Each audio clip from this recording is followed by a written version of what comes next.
सेनापति चैप्टर का अगला हिस्सा देखिए बच्चों।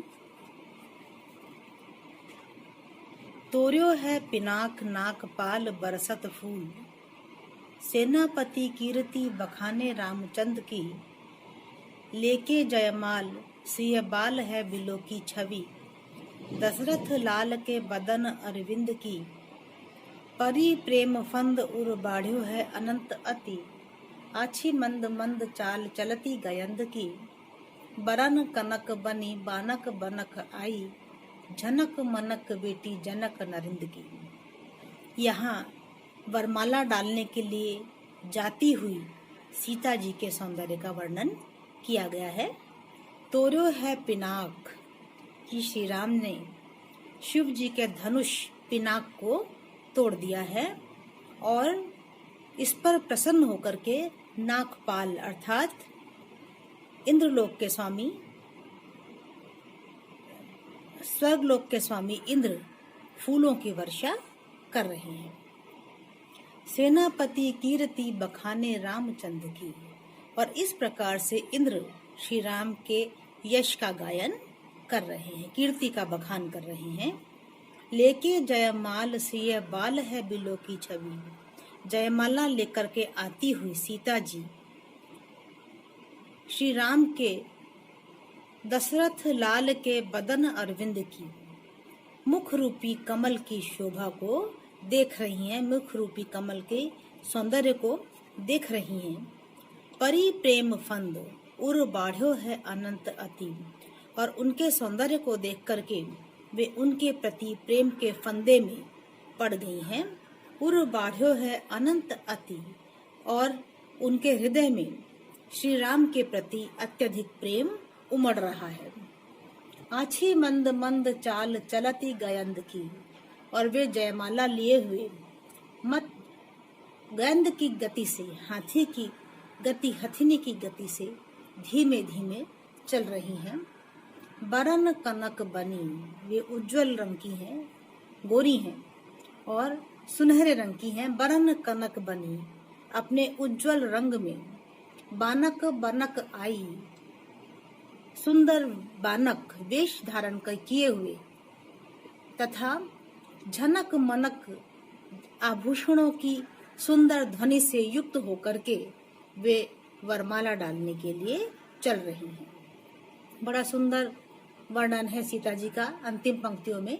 यहाँ हमारे सामने एक श्रव्य बिंब बनता है और जिसमें यह स्पष्ट है कि झनक मनक से अर्थात जब वे चल रही हैं तो उनके आभूषण, उनके कंगन, उनकी पायल आदि छन छन की आवाज कर रहे हैं और उन्होंने सुंदर वेशभूषा धारण कर रखी है। अंतिम पंक्ति में नाद सौंदर्य भी है और श्रव्य बिंब यहाँ पर बन रहा है। मंद मंद चाल में बच्चों पुनरुक्ति प्रकाश अलंकार है और बदन अरविंद में रूपक अलंकार है। अगला जो पद हम पढ़ने जा रहे हैं वह सेनापति के ऋतु वर्णन का एक अंश है जिसमें इन्होंने बसंत ऋतु का वर्णन किया है। बरन बरन तरु फूले उपवन वन, सोई चतुरंग संग दल लहियत हैं, बंदी जिमि बोलत बिरद वीर कोकिल है, गुंजत मधुप गान गुन गहियत हैं, आवे आस पास पुहुपन की सुबास सोई, सोंधे के सुगंध मांझ सने रहियत हैं, शोभा को समाज सेनापति सुख साज, आज आवत बसंत ऋतुराज कहियत है। कि ऋतुराज बसंत एक राजा की तरह से चले आ रहे हैं। जिस प्रकार जब राजा आता है तो वह अपनी चतुरंगनी सेना को साथ में लिए हुए आता है। चारण भाट सभी उसके साथ में आते हैं, उसकी पूरी सेना और अपने साजो सामान के साथ में आती है। उसी प्रकार से कवि ये कल्पना कर रहा है कि ऋतुओं के राजा बसंत अपनी चतुरंगनी सेना के साथ में चले आ रहे हैं। बरन बरन फूल तरु फूले उपवन वन, उपवन में और वनों में, बगीचों और वनों में वृक्षों पर वरन बरन नाना रंगों के फूल खिल गए हैं और इन सुंदर फूलों को देख करके, अलग अलग रंगों के फूलों को देख करके ऐसा प्रतीत होता है चतुरंग संग दल लहियत है कि ऋतुओं के राजा बसंत अपनी चतुरंगिणी सेना के साथ में चले आ रहे हैं। बंदी जिमी बोलत बिरद बीर कोकिल हैं। जिस प्रकार से राजा के दरबार में चारण और भाट उनकी वंदना करते हैं, प्रशंसा करते हैं, उनके प्रशंसा के गीत गाते हैं, उनका यश गायन करते हैं, उसी प्रकार से कोयलें बसंत ऋतु में बोलने लगती हैं।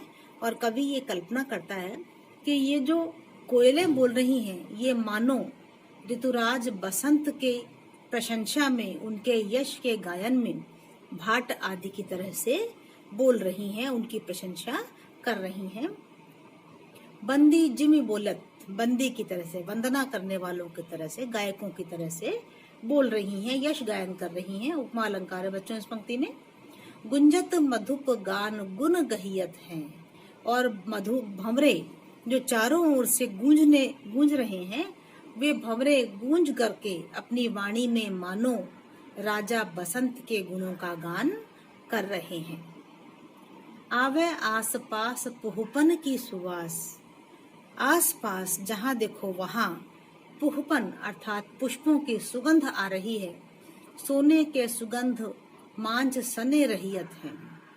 और ऐसा लगता है, फिर से देखिए ऊपर वाली पंक्ति को, आवे आस पास पुहपन की सुवास। बसंत ऋतु में नाना प्रकार के फूल खिल जाते हैं और उनकी सुगंध वातावरण में व्याप्त हो जाती है। कवि ये कल्पना कर रहा है कि यह जो सुगंध है, यह ऋतुराज बसंत के यश रूपी सुगंध है। और सोने के सुगंध मांझ सने रहियत है। जैसे राजा सुहागे से युक्त सोने के आभूषण पहने रहता है, सोने में सुहागा, सोने के सुगंध, सोने में सुहागा जिस प्रकार से लगाया जाता है वो सोने के सौंदर्य को और भी बढ़ा देता है, उस प्रकार से ये पुष्पों की सुगंध जो है वह राजा के, ऋतुराज बसंत के आभूषणों के लिए सोने में सुहागे के समान है। शोभा को समाज सेनापति सुख साज। सेनापति कहते हैं कि इस प्रकार से शोभा को समाज अर्थात सौंदर्य का पूरा लवाजमा लिए हुए सुख साज और सुख के ढेर सारे साधन लेकर के आवत बसंत ऋतुराज कहियत है कि ऋतुओं के राजा बसंत आते हुए प्रतीत हो रहे हैं। ऋतुराज बसंत आ रहे हैं। यह पूरा का पूरा पद एक रूपक है बच्चों, जिसमें बसंत की तुलना एक राजा से की गई है।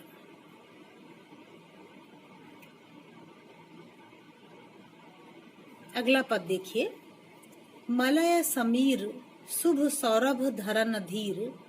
सरवर नीर जन मज्जन के काज के। मधुकर पुंज पुनि मंजुल करत गूंज। सुधरत कुंज सम सदन समाज के। व्याकुल वियोगी जोग कह सके न जोगी। तहाँ बिहरत भोगी सेनापति सुख साज के। सघन तरु लसत बोले पिक कुल सत। देखो हिय हुलसत आए ऋतुराज के। पुनः यहाँ ऋतुओं के राजा बसंत के आगमन पर मन किस प्रकार से प्रसन्न हो जाता है, उस प्रसन्नता का वर्णन किया गया है। मलय समीर शुभ सौरभ धरन धीर।